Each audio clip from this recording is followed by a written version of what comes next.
Hello and welcome to the first event of this year's Cove and Kilcreggan Book Festival. Thanks to Ruth for having us all. And thanks to this event sponsors Lynn Gardens, because you're known for your gardening. I'm Colin Mackay, I'm political Start the way editor. you mean to go on, Colin, I'm political editor of STV. I've interviewed Nicola many, many times over the years, and today I'm going to surprise her by trying really, really hard not to interrupt her. Maybe not as much as usual No anyway. chance. No chance of that. But Nicola Sturgeon is probably the most famous woman in Scotland. She really doesn't need an introduction, but I'm contractually obliged to give her an introduction. So Nicola is the longest serving First Minister of Scotland, the first and so far the only female First Minister of Scotland, and according to pollster Ipsos just last month, considered the best Scottish politician of the last 30 years. Nicola Sturgeon.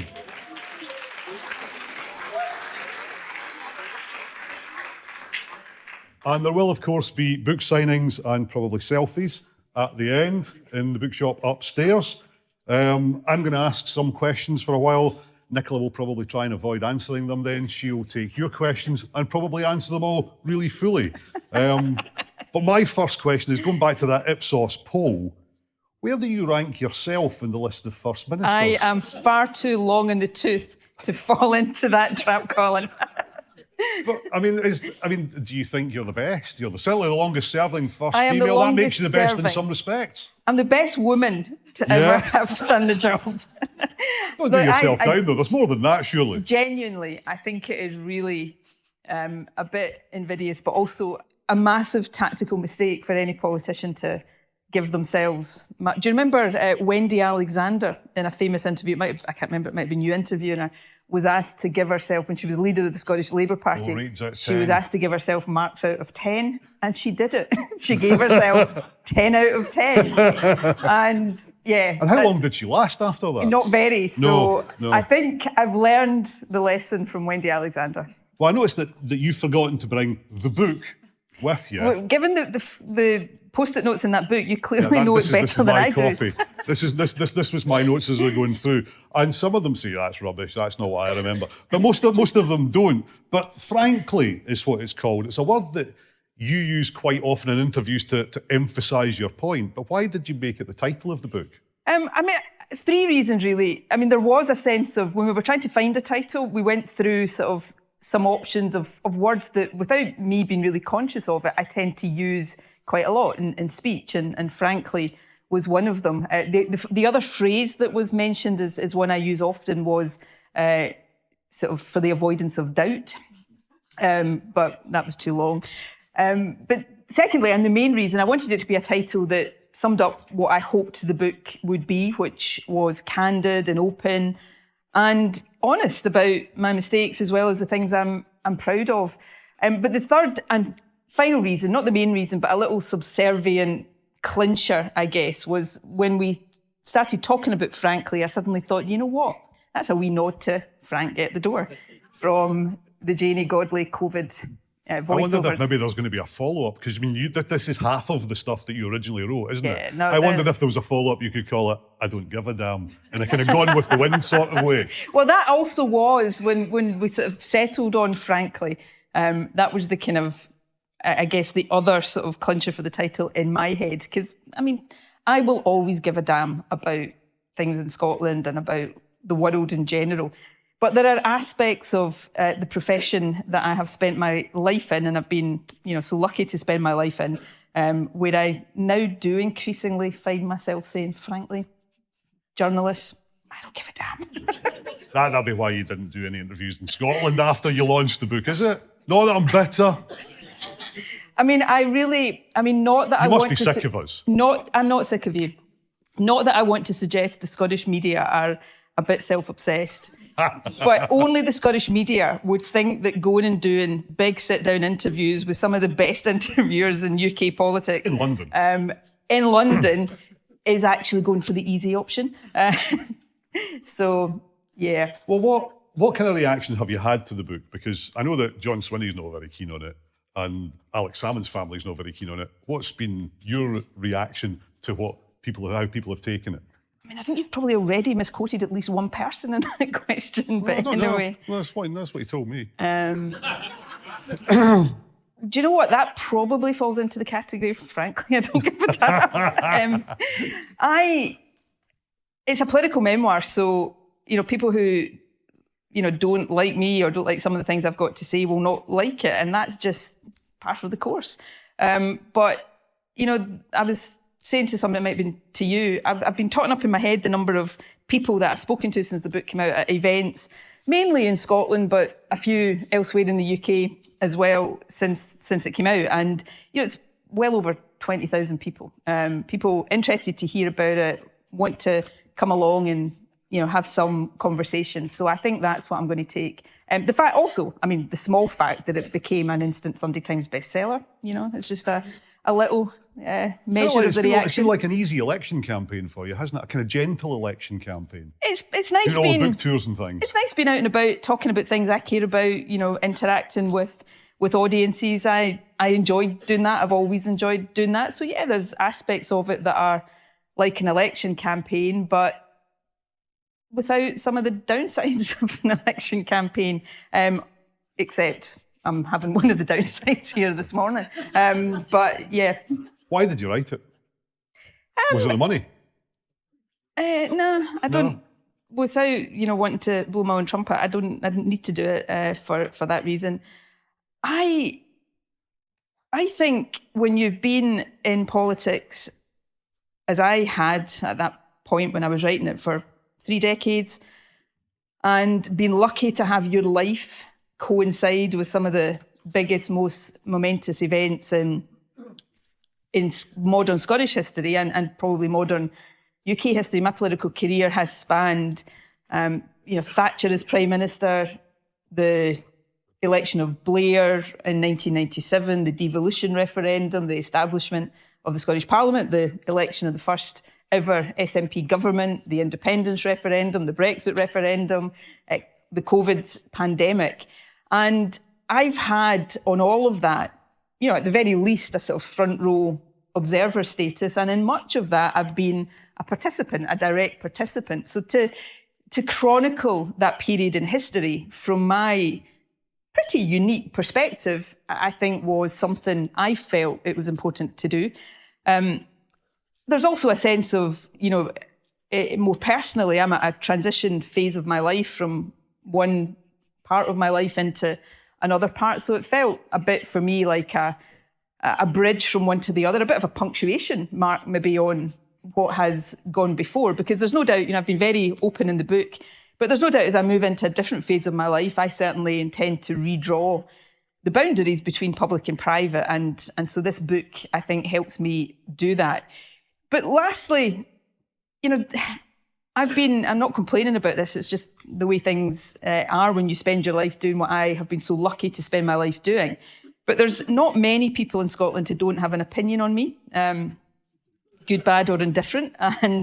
And there are many caricatures of me out there. There are many versions of my life out there, some of which are a damn sight more glamorous than my actual life, I hasten to add.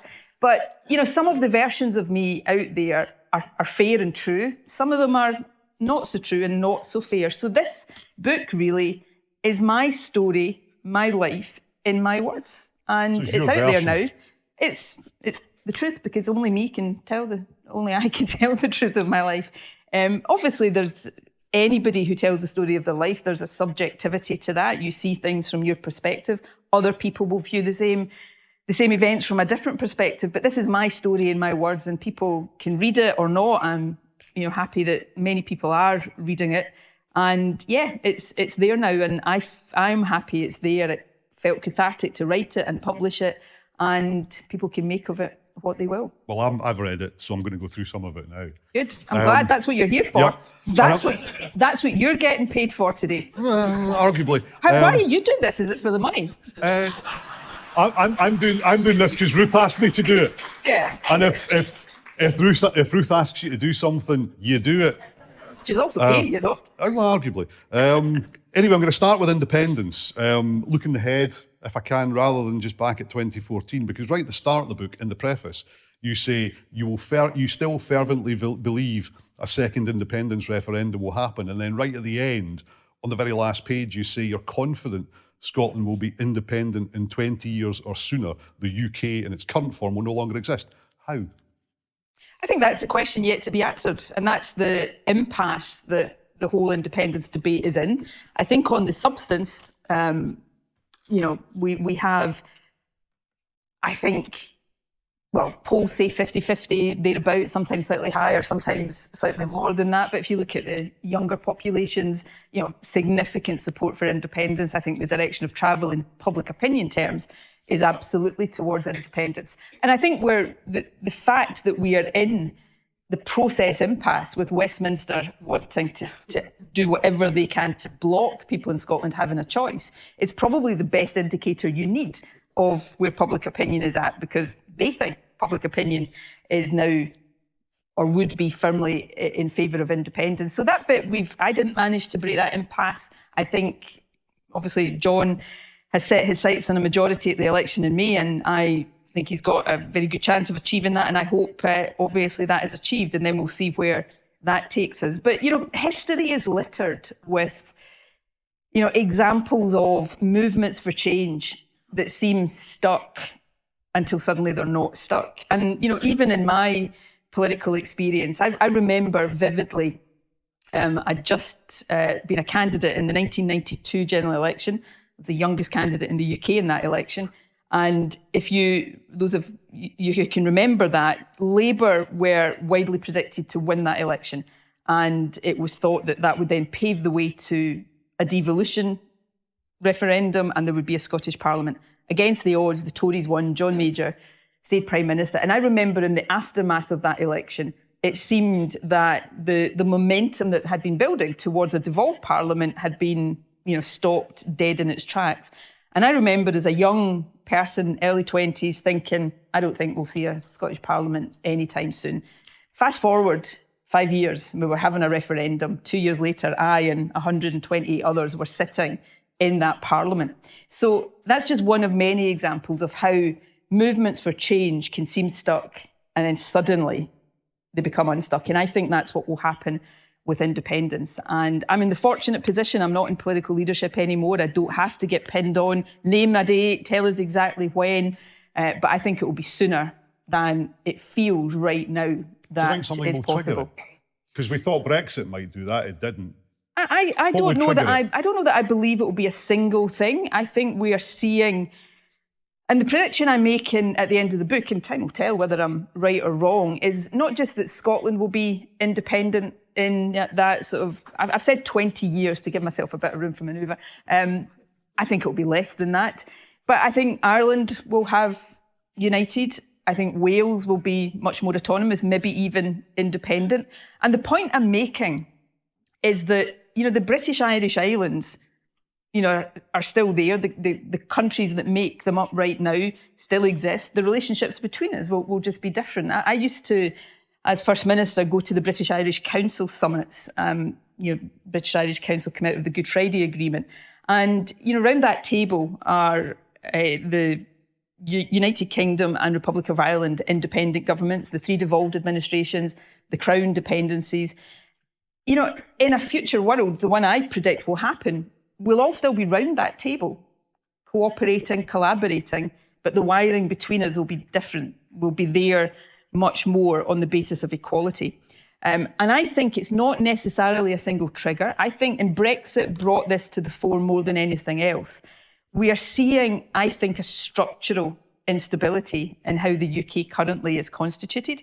It's not England's fault, but England can outvote the rest of us. And in Brexit, that happened, and Scotland is out of the EU. We're seeing, I think, and in saying this, I don't think we should be complacent at all about the rise of reform in Scotland. But we, I think, still see very different political directions between Scotland and other parts of the UK. And I just think that becomes, over time, unsustainable. And it will become more and more obvious that a different set of relationships are required in order for it to be healthy and sustainable. In 2011, the SNP got a majority, 67 seats, wasn't it? Yeah, 69. 69, so it was, yeah. How time makes you forget these things. But it was never supposed to happen at all under the current voting system. And you say in the book, it's quite likely it will never happen again. Well, how are you going to deliver? Well, look, It's not for me to deliver, strategy. incidentally. Yeah, well, look, in politics, if you don't set your sights on the goal you want to achieve, you're never going to achieve it. So we have a voting system in Scotland, as I know, to my painful experience, is very, very difficult to deliver a majority. It wasn't designed to deliver single-party majorities. But in 2011, we proved it could be done. We have a more fragmented political landscape now than we had in 2011. So arguably, the bar for achieving that in some ways is lower than it used to be. I'm not sitting here saying I think it's dead easy for John to achieve that. I don't. I think it's really hard to achieve that. But you say it's quite likely it will never happen. Well, quite likely is not saying it's impossible. But yes, it is quite likely it will never happen, but it's not impossible that it will happen. And I'm, hoping that it happens next May. But, it's going to be hard. Do you think you can do it, though? Yes. Do you think, and is that the only way? Sorry, I've just paused for a minute. I've just given you a direct answer to a direct question. Yes, I know, it's very short, yeah. And I've moved on already. How do you do it then if he can't, if he doesn't do that? So can I just explain? I mean, are there other alternatives? Sorry, excuse me a second. Because there's the de facto referendum, things like that. Are they just nonsense? This is his version of not interrupting me, by the way. Can we just bear with me a second while I give Colin a bit of a politics 101? How do we do it? We persuade people to vote for us. And if we persuade enough people to vote for us, we win enough seats in the Scottish Parliament to win a majority. That's how we do it. Is that easy to do? No election is easy to win. I say that because I won 8 of them in a row. But it's not easy to do. But in politics, and one of my big frustrations about politics right now is, and this is, I'm not going to say that, I'm not going to say the SNP is completely, excluded from this criticism. I think it's much, less true of the SNP. It's much, much more true of Labour right now. There are too many politicians that they speak without actually saying anything. They won't take a side. They won't stand up for what they believe in. They won't even articulate what they believe in. In politics, you've got to set your stall. You've got to say, this is who I am. This is what I stand for. This is what I believe in, and try to persuade people to come with you. And sometimes you succeed and sometimes you fail. I lost a lot of elections in the early part of my career, but unless you're prepared to say, this is what I'm about and this is what I'm asking you to support, you've got no chance. So that's what the SNP will do next May. Is it a foregone conclusion? Of course it's not. But do I think there's a possibility of success there? Absolutely I do. After 2016, you said that your failure to secure a second referendum is judged by many, including you, as one of your biggest failures. Looking back, is there anything you could have done differently to get that? I don't know. Did you miss something? No, I don't think I missed something, because if I miss something, nobody has yet found it, so we're all missing it. I don't know that there's anything I could have done differently that would have led to a different outcome, but I'll probably always ask myself that and always wonder that. It always, and it's just politics, isn't it? But it did frustrate me often that the question was always put to me, how are you going to secure a referendum over the heads of a UK government that was being and is being fundamentally undemocratic? The question should always have been to them. How does Scotland get to decide its own future if you're going to keep blocking the mechanism for it to do that? And that's the situation I was in. And so, maybe if I had been a greater, persuader than I was, then maybe Theresa May and Boris Johnson would have come to a different view. I don't think so, because, at the heart of this, you have a Westminster establishment that knows in its heart, if the Westminster establishment's got a heart, that's open to question, it knows deep in its being that at the next time of asking, the likelihood is Scotland's going to vote yes. So the only way they can stop the UK breaking up in that sense is to stop the question ever being posed. And they're going to try everything in their power to do that. The British state's not going to give in easily. And that means our arguments have to be strong, persuasive, but they also have to be patient. And ultimately, that logjam will be broken when we've got significant enough support, not just for the principle of independence, but for the urgency of independence. And the next opportunity Scotland's got to demonstrate that is at the Holyrood election next year. Do you think the once-in-a-generation line has actually been a bit of an albatross subsequently? I think it was utterly misrepresented. And, you know, that again, that's politics. I'm not moaning about that. But the once-in-a-generation was not a promise. It was a warning. So when I and Alec at the time said this could be once in a generation, we were not saying we promise we'll never try and do it again, because no politician has got the right to say to any country whether or not they ever get a choice over something again. What we were saying was, make sure you don't miss this opportunity, because who knows, we might not get it again. This could be a once in a generation. So it was a warning, not a promise. You know, if I'd been in the opposition, no doubt I would have tried to, you know, spin it in the way they have. But I don't know, people are not stupid. And incidentally, you know, we're well on the way to the generation having passed anyway. So that excuse on the part of the anti-independence forces is rapidly running out. You mentioned Alex Salmond, so we'll move on to that. When you became leader, how did he behave towards you at that point? Was he a backseat driver?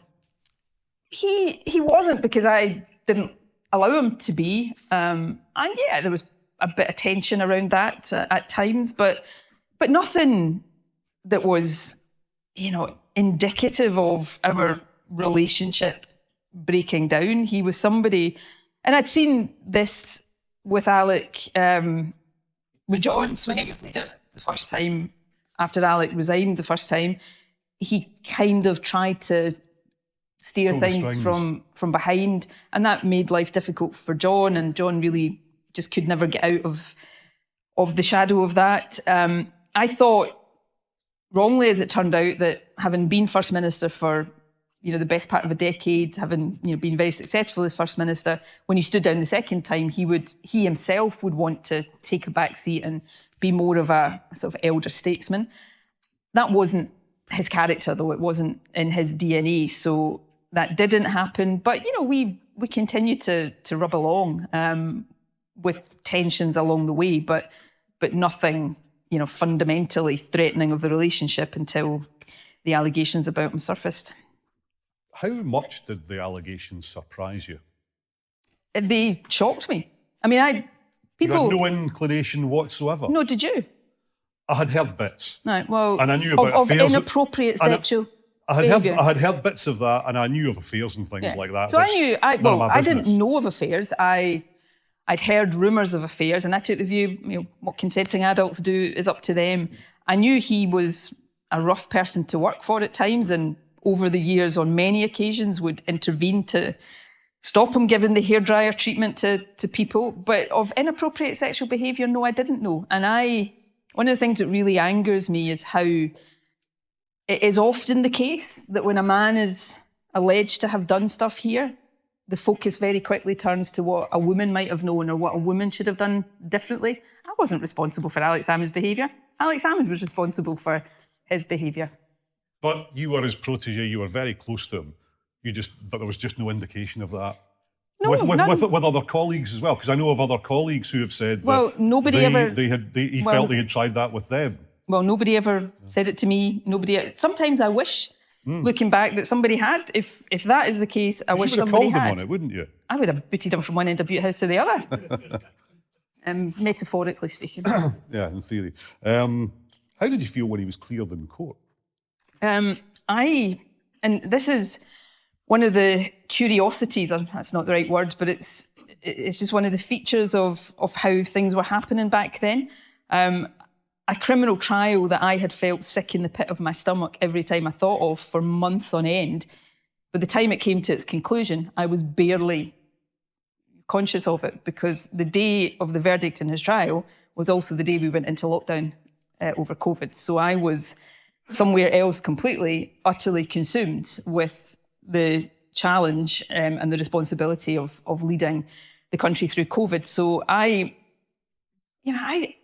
the view, my feelings over the criminal trial were complicated because he was somebody I'd been so close to, cared a lot about.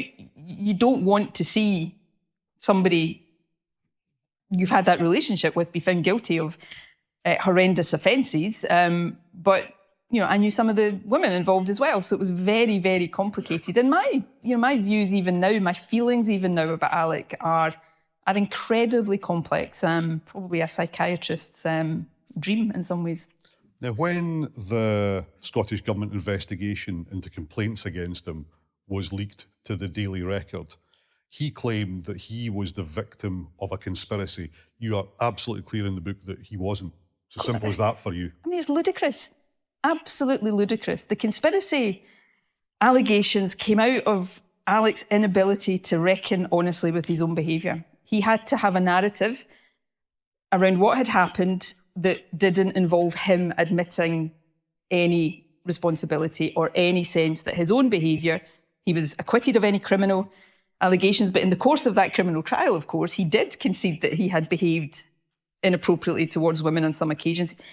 But that was tactical in a trial. He could never level with that. And so he had to find some other narrative to explain it all. And that is where the conspiracy theory came from. But I tried to do this in the book of very forensically. I mean, put aside what possible motive would I have had for concocting a conspiracy against the person that I had this incredibly successful political partnership with, somebody that had been my mentor, that I considered a friend, somebody I cared really deeply about. But even if you could work up some kind of mad motive I might have had, a conspiracy, in the way he tried to suggest, would have involved senior government ministers, senior civil servants, the police at senior levels, the Crown Office at senior levels, all criminally conspiring to concoct, and women being prepared. And, anybody who's known any woman who goes through any kind of trial alleging sexual misconduct against a man will have some idea of how traumatic that is for any woman to do. So women would have had to voluntarily put themselves into that position. And we're seriously saying that all of that happened? Why? Even if, again, comes back to, even if you can imagine the why, the how, why, and vice versa, even if you can imagine the why, how, it is ludicrous. And it came down to the fact that, and this pains me deeply because of my past relationship with him, he could not level and reckon with his own behaviour. All of this leads you on to, in the book, what looks like your own conspiracy theory, that it was him that leaked it to the Daily Record. I say it has crossed my mind. Why has it crossed my mind? Because Alec was a gambler to his fingertips. And if he had made a calculation in his head that this story was coming out anyway, and there was nothing he could do to stop it. And I've seen Alec make calculations about political stories like this many times in the past.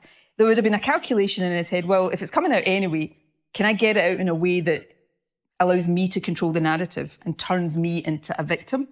I don't know. All I know is that it wasn't leaked by me or anybody on my behalf or with my knowledge. And it's always been a theory in my head that he could have done. I don't know if he did or didn't, but it's a plausible theory in my head. Would you have written that if he was still alive? I wrote it before he died. But would you have had it published? Would have got past your publisher's lawyers? I have no idea whether it would have or not, because that's not a process that it went through. But all of the chapter about Alec I had written before he died. I had a period after he died of serious soul searching about whether to take it out completely. And the reason I didn't is because right up until the moment he died, and even now, associates of his still regularly accuse me of being part of a conspiracy against him. And if I just stayed silent on that in, the story of my life, I would somehow almost be implicitly accepting the truth of that. And I'm not prepared to do that. I will forever, I think, carry a lot of pain and regret over what happened with Alec. I went through a grieving process for him when he was still alive. I used to have dreams about Alec, and in those dreams, everything would be normal. And I would wake up, and you sometimes wake up from a dream, and just for a few seconds, you think it was real. and then you remember it's not. And I would go through that and I'd be hit with this wave of loss and grief. And I just about got to the point where I thought I had processed it and moved on from that when he did die, and I went through all of that again.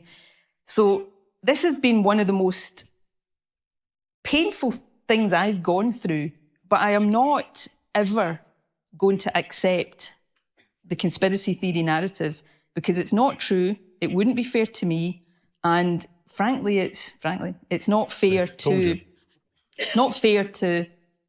the women who came forward either. But the Information Commissioner's Office says that it could have come from any one of 23 civil servants. That's what they narrowed it down to.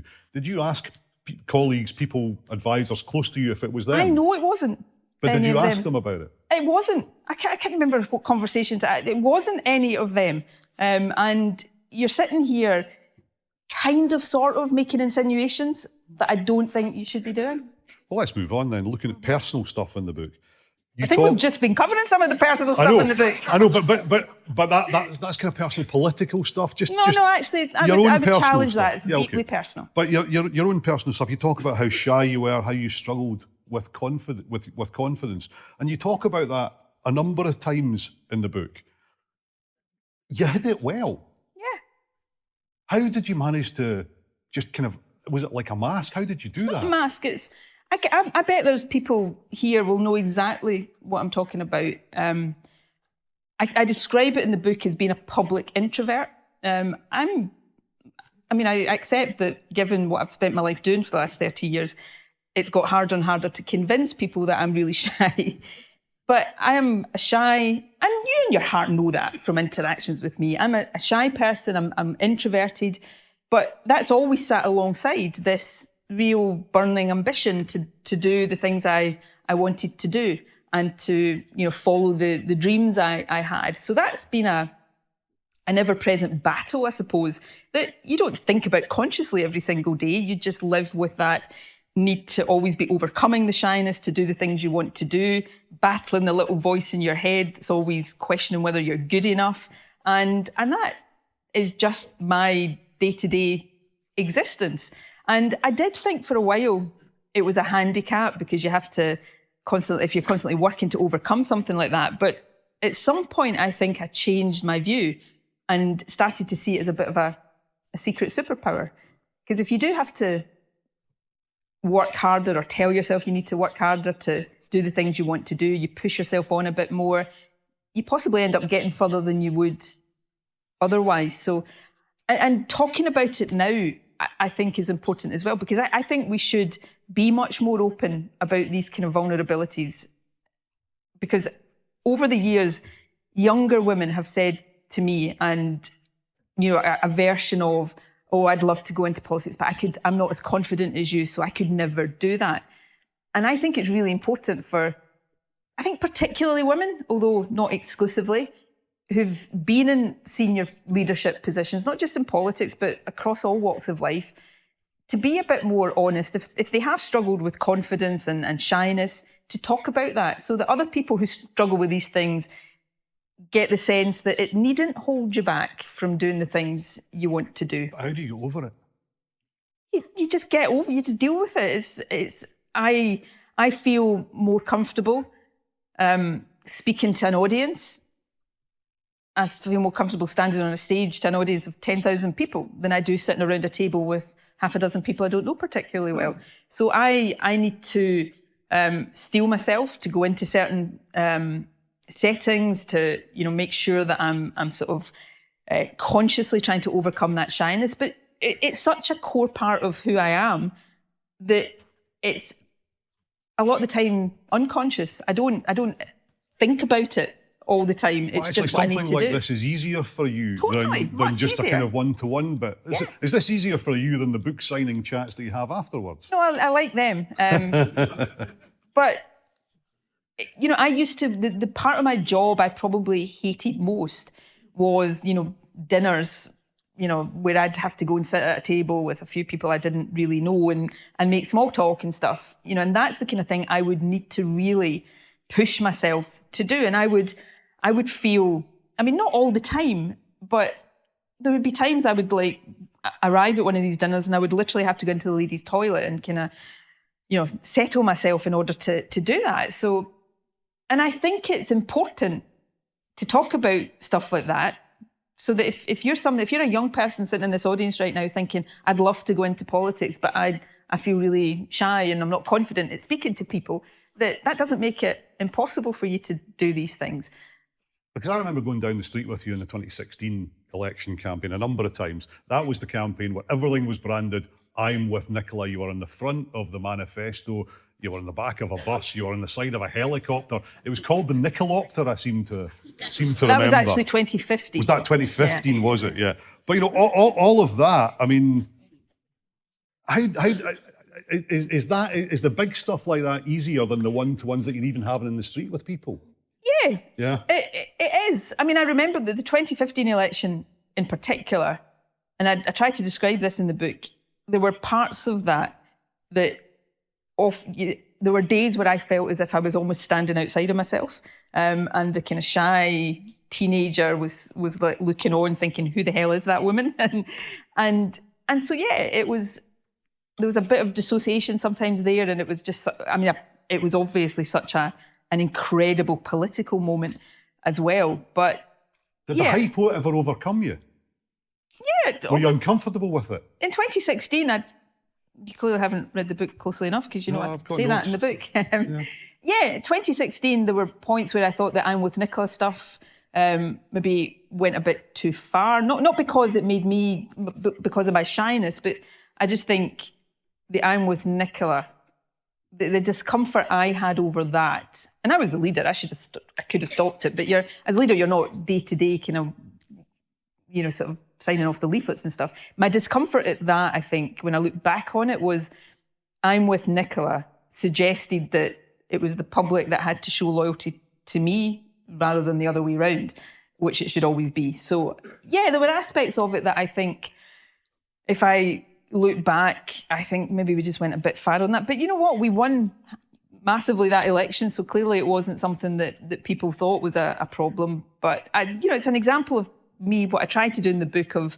as some people have said to me since I published it, maybe over-reflect a little bit on the things I think I got slightly wrong. Just to prove I have read it, on page 289, you said, I had started... Men have got such fragile egos. I'm sorry. I had started to believe, politically speaking, that I really did walk on water. Was there an element of hubris there? I think there was a danger of that, and I do say I think I kind of teetered on the edge of that. I think probably just fell on the right side of it.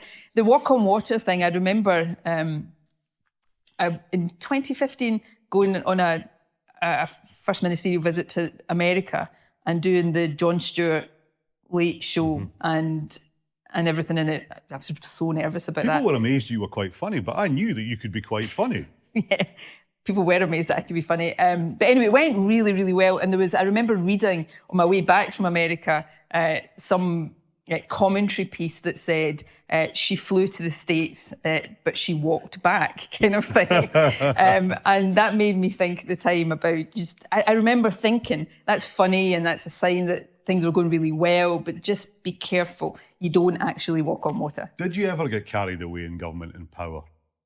I don't think so. I don't think I would describe it in that way at all. Because in the way that, some people thought Alex Salmond got carried away with it, got a bit, too full of himself. You never felt that you'd gone down that route at all? It depends what you mean. I don't really know what you mean.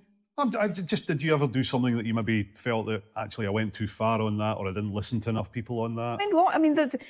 You cannot be in senior government office for as long as I was and not have times where you think back and think, I should have done something differently there, or I should have listened to that advice rather than that advice, or I should have listened to more advice. So there's loads of examples of that. But I don't, if what you're saying is because I got too big for my boots, no, I don't think that's fair. What about on gender and self-ID? You admit in the book, you're quite candid in the book, that you got some of that wrong. I'm candid in the book in saying, as I look back, maybe I should have tried to press pause when it became so polarised. I have to say my experience since I wrote that in the book has suggested to me that it wouldn't have made a blind bit of difference if I'd tried to do that. But no, I don't think that's an example of that. Remember when the gender recognition stuff was first mooted, it was a cross-party thing. All parties supported it.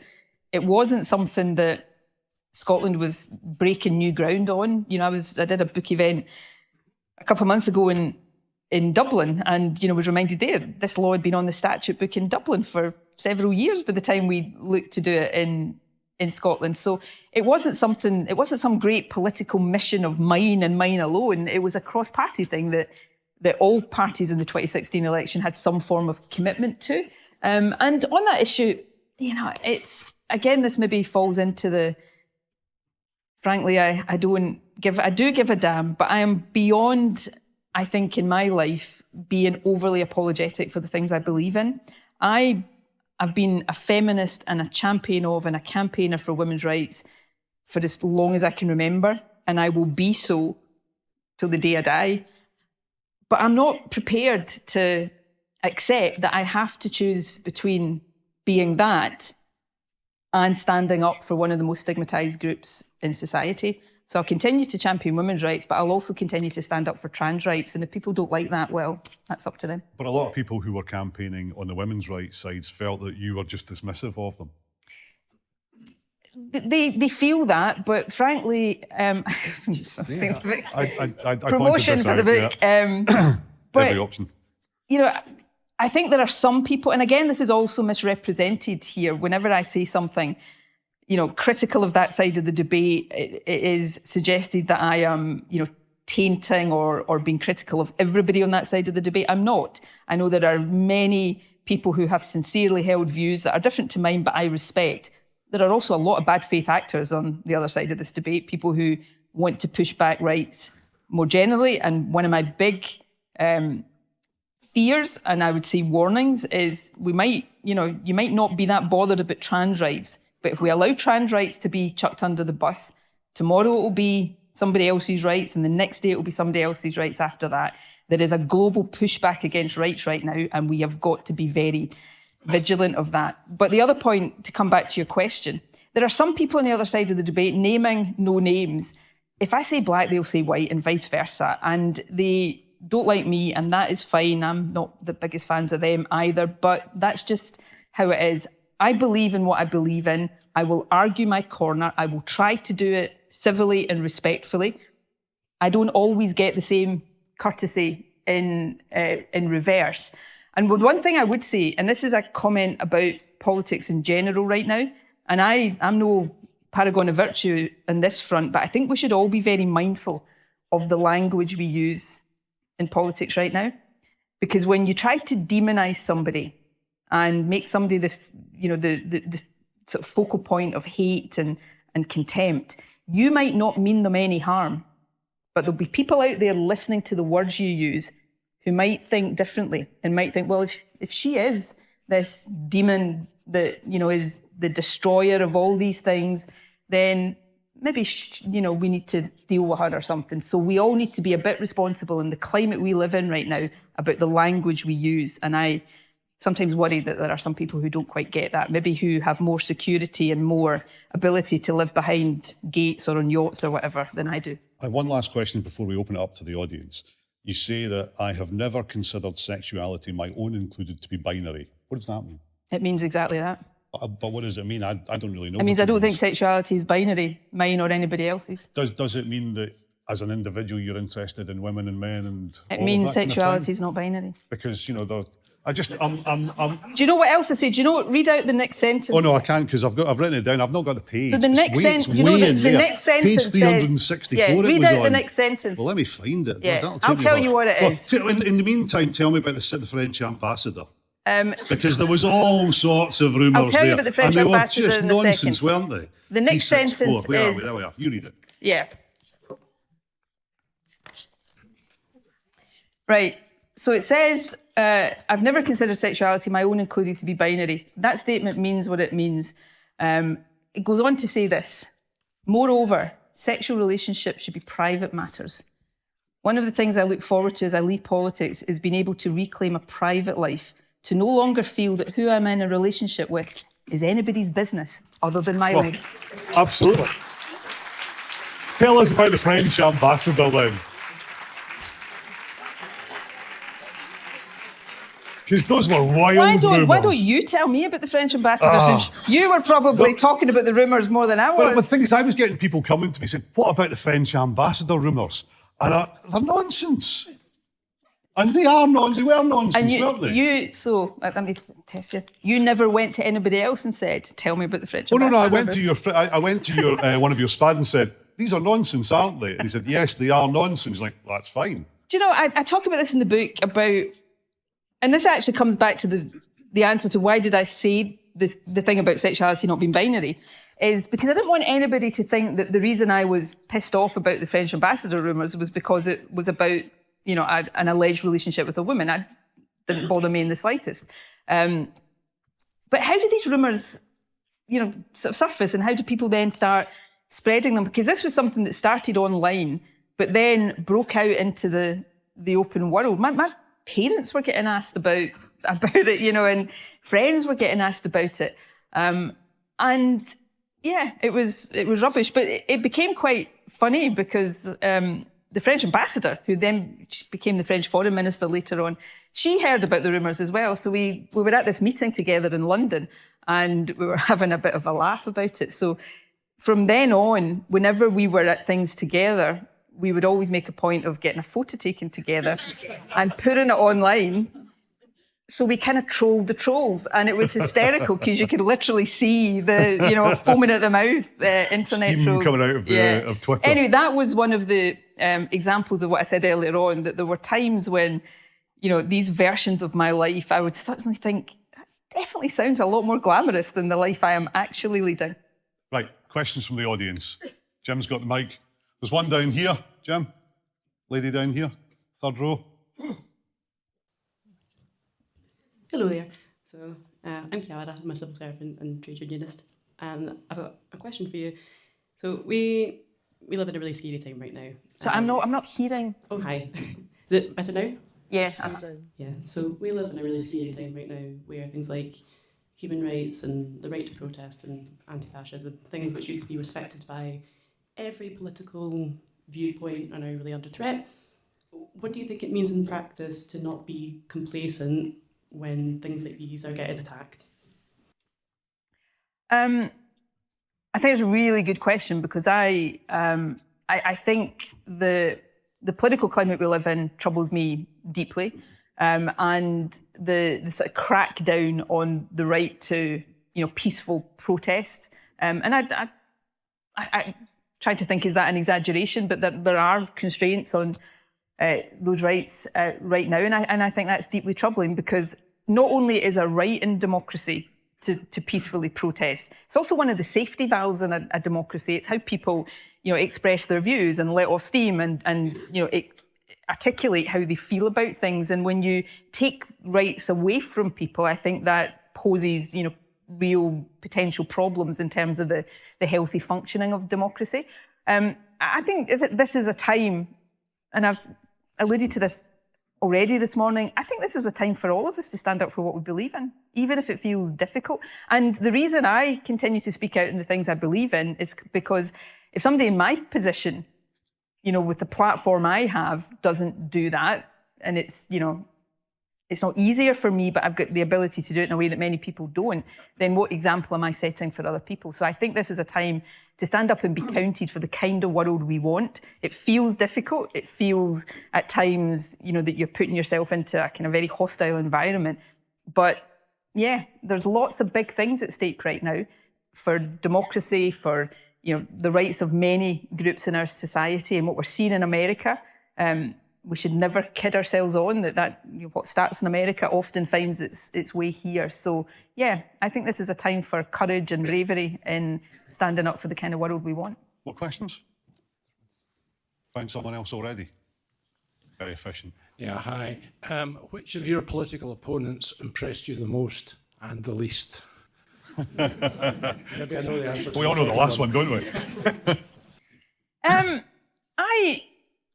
When at the time when I was First Minister, that, you know, Labour and the Tories in Scotland were both also led by women, Kezia for Labour and Ruth Davidson for the Tories. I mean, these were two politicians. I mean, Kezia a good friend of mine now, but, Ruth obviously very politically different. But I had huge respect for both of them. And I think actually that represented, I think, something quite positive, having 3 women leaders. And I think the nature and, the robustness of the debate between us, I think, was good. So I had respect for both of them.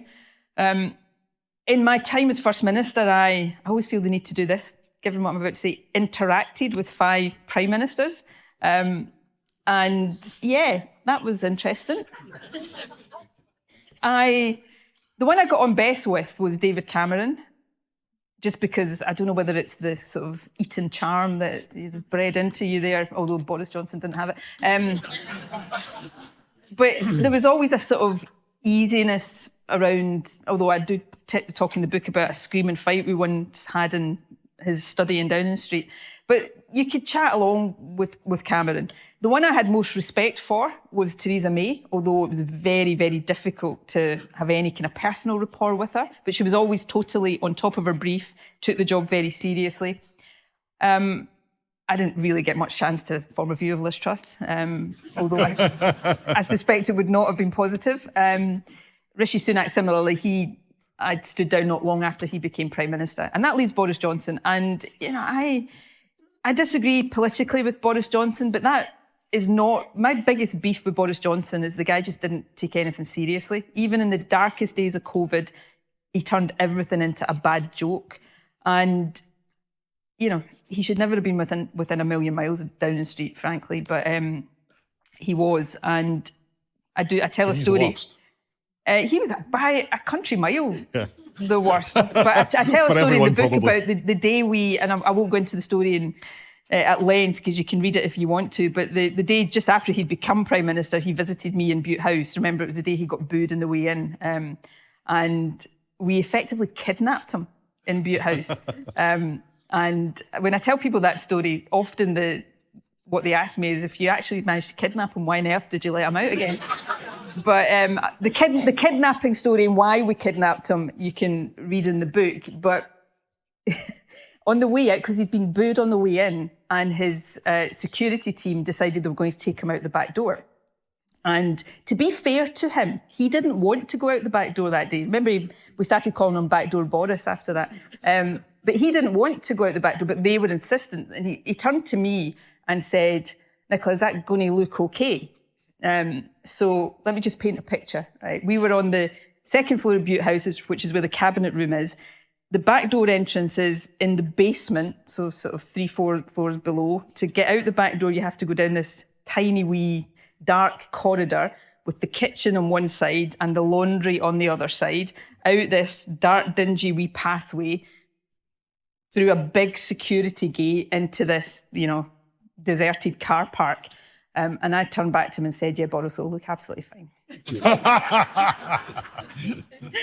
So, yeah, he was definitely the worst, apart from Trump, obviously. Yeah, but he wasn't... Yeah, okay, yeah. Although if he'd said what he said on the plane on the way back, you might have had that on the book. She was a terrible First Minister. You would have put that in the book, wouldn't you? Yeah, just a few months ago, he had that gratuitous dig at me from the steps of Air Force One, called me a terrible First Minister. And literally the book had just gone to print 2 days before or something. For the paperback, so wait for the paperback. Yeah. Another question? We've got another couple in. Oh, you've got one at the back, and then we'll come to the lady down here. One of the things I find most worrying is the way politics has become a statistical game. Like the last UK general election was played by the Labour Party purely as they got a huge majority. Yeah. When I first 1970, it was much more about ideas. It was much more discussion, debate. Part of that was about organisations of existing that were wiped out under the awful years of Thatcherism. How do we get back to having debates and not playing statistical games? It's a really good question, and you use the example of the UK general election last year, and you're absolutely right about that. Labour won this massive majority, but it was a majority won not on the back of any enthusiasm for Labour, but this desire to get the Tories out. And I think we're seeing this come home to roost with Labour right now. They won that majority without any clear idea of what they wanted to do with it. So, you know, I can't remember, certainly in my lifetime, a government with such a huge majority delivering, you know, so in such a kind of chaotic and lacking in principle fashion. How do we get away from the statistical games? I think it comes down to all politicians just have to lead by example and try to make arguments for what they believe in. I don't watch too many political interviews these days. I try to give myself a break from it, but it is vacuous, utterly vacuous. I mean, the day after the Mamdani won the New York mayor election, I watched an interview of one of the Labour ministers, the education secretary in England, Bridget Phillipson. Yep. And she was asked a simple question, what do you think of Zoran Mandani? And her answer was, oh, I mean, I don't really follow American politics. It's like, what? You're a senior government minister. And then instead of just saying, this is a tiny example, instead of just saying, I like him or I don't like him, she just avoided answering the question. And that comes back to, and it addresses your point about statistics as well. Politicians, if you're not in politics because you believe in something and you're prepared to stand up and argue for that, you might lose. You might not always prevail. But unless you're prepared to stand up and argue a substantive, principle-based case for why you're in politics, then you shouldn't be in bloody politics to start with, frankly. I'm going to take a question from you. You've got the microphone, so it's definitely your turn. Thank you. I'm just going to end on bringing the tone down a bit from the politics and just move back to the glamour. For me, I noted at one point, and I don't know what year it was, but Nicola came on the stage and you had on your sharp suits and those killer high heels. How on earth did you stand them? But they were really, really glamorous. And was that part of your armour? Yeah, definitely. I talk about this in the book. The day I turned up as a 16-year-old, I was still 16, on the doorstep of the SNP candidate, Kay Orrick, in my constituency, I was dressed in what was then the armour to mask my shyness, which back then was jeans, a donkey jacket, Doc Martens, and my CND badges and everything. Over the years, that became the sharp suits and the heels. And yeah, you kind of, I think we all sometimes use, you know, clothes and everything to give an image of ourselves that might belie what's happening inside. But the heels, I used to be able to, it's one of the saddest things of my life now. I can no longer walk in these heels. My knees don't let me. But I remember when I was first standing in Govan as the candidate, so that would be mid-90s, I would go up and down tenements canvassing in heels that high. And I mean, now I couldn't walk to the one room to another in my own house in these heels. So yeah, I miss the days of being able to. But sometimes I remember in fact, I was having a chat with Julie Etchingham of ITV, who I did the interview with, Colin, which obviously pissed you off. To be fair, I would do an interview with her before me. She chaired the 2015 UK Leaders debate, so we were chatting about this recently. That was a 2-hour live television debate, and I had on high heels, and I remember getting to halfway through it and I literally was behind the podium. I was kind of going from one foot to the other because my feet had gone numb in them, actually. So yeah, see these things that women have to put up with in politics that men never even have to think about. We're going to stop on the glamour because that's the perfect. It's nice to stop on a positive note.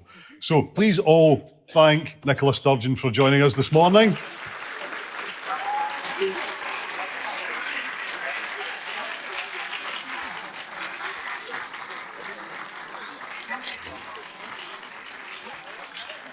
And she'll be signing the book upstairs and available for selfies.